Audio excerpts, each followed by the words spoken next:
नमस्कार, आज की इस वीडियो में आपका स्वागत है। पिछली कुछ वीडियो में मैंने आपको ग्रहण योग जो कि सूर्य से और चंद्रमा से बनता है उसके बारे में बात की थी। हमने ये समझने की कोशिश की थी कि कैसे सूर्य और राहु का प्रभाव जो है वो राहु जो है वो कैसे प्रभावित करता है सूर्य को और कैसे वो चंद्रमा को प्रभावित करता है। आज इसी चरण में हम आगे बढ़ेंगे और ये समझेंगे कि बृहस्पति और राहु के बीच का संबंध कैसा है और बृहस्पति और राहु जब एकत्रित हो जाएं तो बहुत अशुभ प्रभाव आमतौर पर देखने में आता है। आज उसी को समझने का प्रयास करेंगे। आपको किसी भी व्यक्ति की जन्म कुंडली में मुख्य रूप से बस एक ही चीज देखनी है कि उसका राहु कहाँ है और बृहस्पति कहाँ है। सबसे पहली चीज बात कर रहे हैं अब हम। अगर किसी का भी राहु जो है वो जहां पर भी हो उसी भाव में गुरु भी हो, राहु और गुरु दोनों इकट्ठे एक ही राशि में किसी के हों तो निश्चित रूप से हम ये कह सकते हैं कि उस व्यक्ति की कुंडली में चांडाल योग है। उसका बहुत बुरा प्रभाव होगा या नहीं होगा ये अलग विश्लेषण का विषय है, लेकिन हाँ ये निश्चित रूप से कह सकते हैं कि उस व्यक्ति के ग्रहों में चांडाल योग तो बन ही गया है। अब चांडाल योग से अच्छे या बुरे प्रभाव कैसे आते हैं इसके बारे में हम समझेंगे। सबसे पहले तो हमें यहाँ दो तीन चीजों पर ध्यान देना होगा। चांडाल योग में अशुभता क्या है? यहाँ पर अगर हम राहु की बात करें तो किसी भी व्यक्ति के राहु जो है वो प्रतीक होता है। ज्योतिष में राहु को अंधकार का प्रतीक माना जाता है और गुरु बृहस्पति को प्रतीक माना जाता है प्रकाश का, या फिर हम यहाँ ज्ञान का कह सकते हैं। तो ज्ञान जो है, बुद्धि जो है, समझ जो है, यदि उसे राहु ग्रस्त कर ले तो उस स्थिति में व्यक्ति की निर्णय क्षमता बहुत बुरी तरह प्रभावित होगी। तो हम ये कहेंगे कि ऐसे व्यक्ति की कुंडली में निश्चित रूप से चांडाल योग बन गया है यदि कभी भी राहु और गुरु एकत्रित हो जाएं। इसके संबंध में दूसरी कुछ स्थितियां भी होती हैं, इनके बारे में भी जरा समझने की कोशिश करते हैं। यदि किसी इनके बारे में भी जरा समझने की कोशिश करते हैं कि दूसरी स्थितियां क्या हो सकती हैं। अब दूसरी स्थिति क्या हो सकती है? सबसे पहली स्थिति तो कि राहु साथ बैठा है बृहस्पति के। दूसरी स्थिति क्या हो सकती है कि राहु जो है वो देख रहा है किसी एक स्थान में बैठकर और बृहस्पति को देख रहा है। ये राहु की पंचम दृष्टि भी हो सकती है, नवम दृष्टि भी हो सकती है और सीधे सामने बैठकर भी देख सकता है। यहां पे भी पंचम और नवम से ज्यादा प्रभाव पैदा करेगा जब वो सामने बैठकर दिख रहा होगा। ये दूसरे स्तर का चांडाल योग है।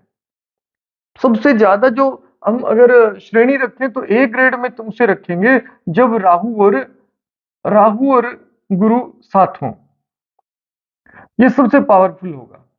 दूसरे में क्या होगा कि राहु जो है वो दृष्टि रखे, सिर्फ दृष्टि रखे राहु पर, ये द्वितीय श्रेणी का है।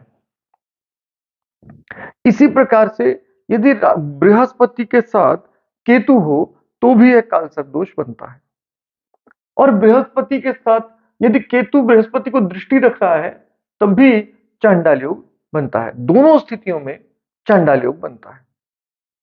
अब चांडाल योग में जहां राहु और गुरु का एकत्रित होना चाहिए वहीं हमें दूसरी चीजों पर भी ध्यान देना होगा। दूसरी चीज क्या है? आपको एक चीज तो अभी तक समझ में आ गई कि सबसे पहले आपको कुंडली में राहु और गुरु देखना है। भाव का मामला नहीं है, वो किस भाव में बैठे हैं, जिस भी भाव में हो इकट्ठे हो, यदि वो एकत्रित है तो ये प्रभाव होगा ही, पहला मामला। दूसरा यह है कि यदि वो इकट्ठे नहीं हो तो राहु बृहस्पति को देख रहा हो, दृष्ट हो। अगर बृहस्पति राहु से दृष्ट है तो भी ये प्रभाव देगा, लेकिन ये प्रभाव बहुत ही न्यून होगा, तो इस पर ज्यादा चिंता की बात नहीं है। अब दूसरी स्थिति में इसका प्रभाव कब बढ़ेगा और कब घटेगा? जब घटने और बढ़ने की बात करते हैं तो हमें सबसे पहले ध्यान देना होगा इनकी अंशगत दूरी पर। इनके बीच की दूरी कितनी है? बहुत सामान्य समझ की बात है कि वो जितना पास आएंगे एक दूसरे को उतना ज्यादा प्रभावित करेंगे। अब यदि बहुत पास हैं, बिल्कुल एक ही अंश पर एकत्रित हो गए हैं, तो यह सबसे प्रबल प्रकार का चांडाल योग होगा। इनकी दूरी जितनी ज्यादा बढ़ती जाएगी उतना ही चांडालियों का प्रभाव कम होगा। ज्योतिषीय दृष्टि से दूरी बढ़ना अच्छा माना जाता है। अब यहां सबसे पहले आपको इसकी अंशगत दूरी देख लेनी है।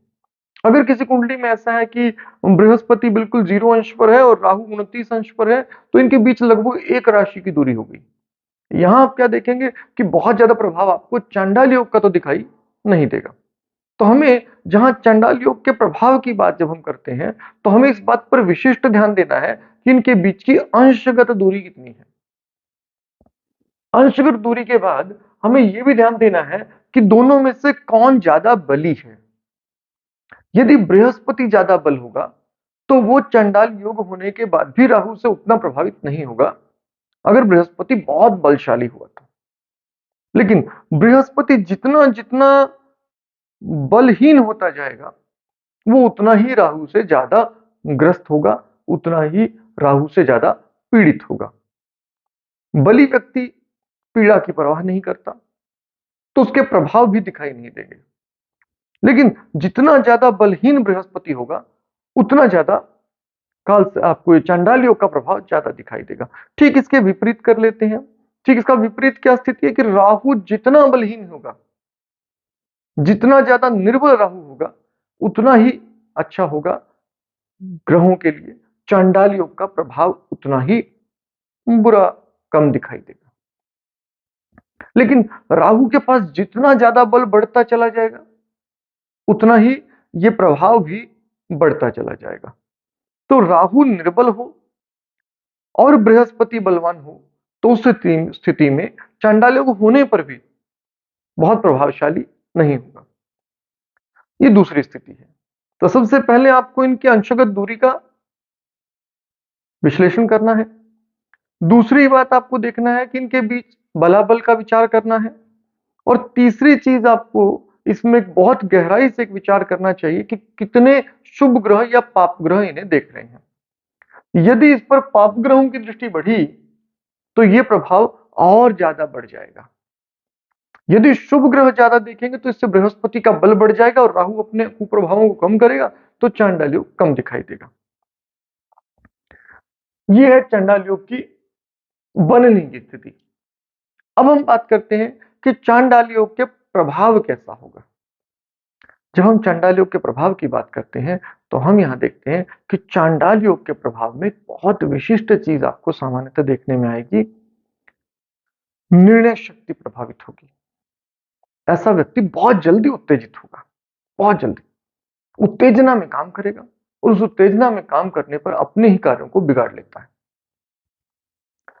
ऐसे व्यक्ति को यदि संग जो है असुरों का मिल जाए, अब यहां बृहस्पति किससे प्रभावित हो रहा है? राहु से।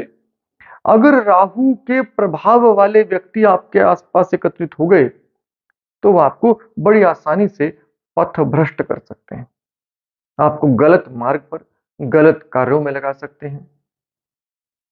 आमतौर पर सामाजिक विद्रोह करने वाले बच्चे खराब तरीके से, मैं इसे अच्छे प्रकार से क्रांतिकारी विचारों की बात नहीं कर रहा हूं, मैं ऐसे क्रांतिकारी विचारों की बात कर रहा हूं जो बदलाव तो लाना चाहते हैं, लेकिन वो बदलाव विपरीत बुद्धि से लाना चाहते हैं, मतलब गलत बदलाव लाना चाह रहे हैं सामाजिक दृष्टि से। तो ऐसे व्यक्तियों में आमतौर पर आप क्या देखेंगे कि राहु जो है उनमें बलवान होता है, और राहु के प्रभाव के कारण उनके आसपास जो है वो जो मित्र चुनते हैं, मित्र चयन उनका आमतौर पर अशुभ मति वाले लोगों का होता है। और बुरी जो कुसंग जो है, कुसंग निश्चित रूप से फिर वो कुमति भी पैदा करता है। तो आपके आसपास के लोग जब विपरीत बुद्धि के होंगे, तो आपका मन जो है विपरीत में बुद्धि में बार बार विपरीत कार्यों में ही लगेगा, और ऐसे में आपका पतन जल्दी हो सकता है। तो अगर आपकी कुंडली में काल सर्प योग है, तो आपको सबसे पहले एनालाइज करना चाहिए कि आपके आसपास राहु प्रभावित लोग तो नहीं। तो सबसे पहले तो आपको अपने आसपास के मित्रों की सूची देख लेनी है, वो राहु से प्रभावित ना हो, वो अपनी निर्णय शक्ति को बाधित कर सकते हैं। दूसरा, मैंने कहा कि राहु अगर आपका बहुत खराब है और यहाँ बृहस्पति को पूरी तरह प्रभावित कर रहा है और चांडाल योग प्रबल है, तो आपकी निर्णय शक्ति होगी प्रभावित। सामाजिक प्रतिष्ठा पर बार बार हानि होगी। निर्णय शक्ति के कारण से आपको काम में अपकीर्ति बार बार मिलेगी, मतलब लोग बार बार इंसल्ट करेंगे आपको, वो आपके ऐसा नहीं कि आप इंटेंशनली बुरे व्यक्ति होंगे, लेकिन आप जल्दबाजी में कुछ ना कुछ ऐसा बोल जाएँगे, जिससे लोगों को बुरा लग जाएगा। तो इस कारण से आपको अपनी बातचीत पर बहुत संयम बरतना चाहिए। फिर दूसरा इसमें आध्यात्मिक उपाय क्या किए जा सकते हैं? धार्मिक उपाय क्या किए जा सकते हैं? तो धार्मिक उपाय की दृष्टि से बृहस्पति को बलशाली करना, यहाँ एक लाभ हो सकता है। लेकिन जब मैं बृहस्पति को बल देने की बात कर रहा हूँ, तो उस समय आपको बृहस्पति की स्थिति पर विचार कर लेना है कि बृहस्पति भी अगर अशुभ स्थिति वाला हुआ, तो आपको बृहस्पति को बल बढ़ाना नहीं है। लेकिन अगर बृहस्पति शुभ स्थिति में है कुंडली में, कारक ग्रह है और वहाँ पर वो बलहीन हो गया है, तो आपको उसके संबंध में बल पर बहुत ध्यान देना है, बलाबल पर उसके बहुत ध्यान देना है। यहाँ तक की बात है। दूसरा, आपको राहु के लिए कुछ उपाय करने चाहिए। ऐसे व्यक्ति को दरिद्र लोगों की सेवा करनी चाहिए, उससे राहु प्रभाव कम होता है। शिव पूजा करने से राहु का प्रभाव कम होता है। माता दुर्गा राहु की स्वामिनी देवी हैं। तो यदि उनकी पूजा प्रार्थना बहुत की जाए, दुर्गा पूजा बहुत करने से, माता दुर्गा की प्रसन्नता होने से राहु का प्रभाव भी कम होता है। तो ये भी आप कर सकते हैं। अब इसके अलावा अगर हम बात करते हैं कि जो चांडाल योग है, चांडाल योग का एक सबसे बुरा प्रभाव रहता है बुद्धि में विपरीतता और दूसरा बुरा प्रभाव होता है कि आपको ग्रहों की नेगेटिविटी ज़्यादा महसूस होती है।